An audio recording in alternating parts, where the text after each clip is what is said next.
मेरो चाहिँ गाइसहरु इभिनिङको खाना है आज ढिलो भयो किनकि म राति सुतिन अन्त बिहान वक गरिकिन सुतेर चाहिँ म ढिलो उठेर चाहिँ भर्खर मैले बनाइसकेको खाना है खानामा चाहिँ मैले देख्न सक्नुहुन्छ के छ है अन्त म चाहिँ अब खाना स्टार्ट गर्छु इभिनिङको खाना हजुरहरुको त सायद भए पनि सक्यो होला है म चाहिँ भर्खर स्टार्ट गर्दैछु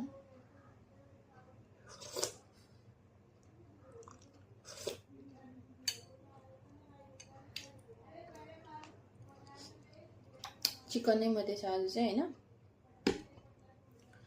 सलाड छ अब म चाहिँ स्टार्ट गरे हजुरहरु है पहिलो नम्बरमा म सुप हाल्छु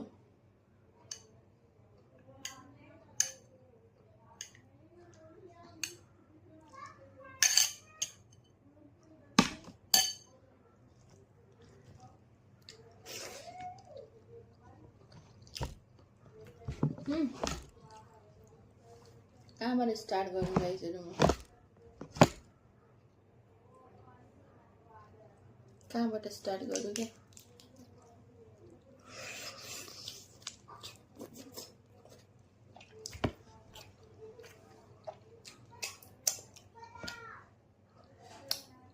वाउ एकदमै मिठो भएको छ दामी भएको छ खोर्सानी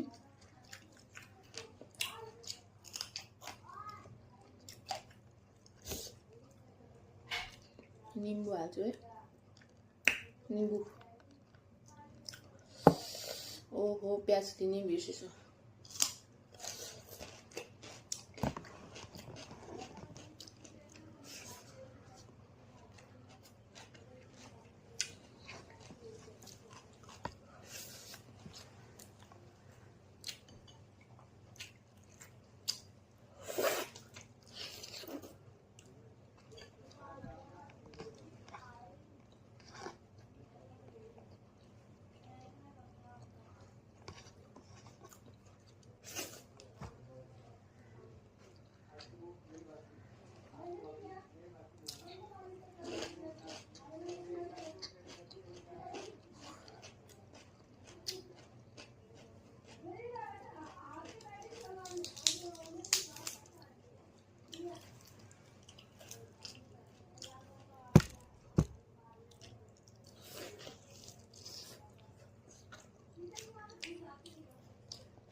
आरामले खान्छु किनकि म काहीँ पनि जानु छैन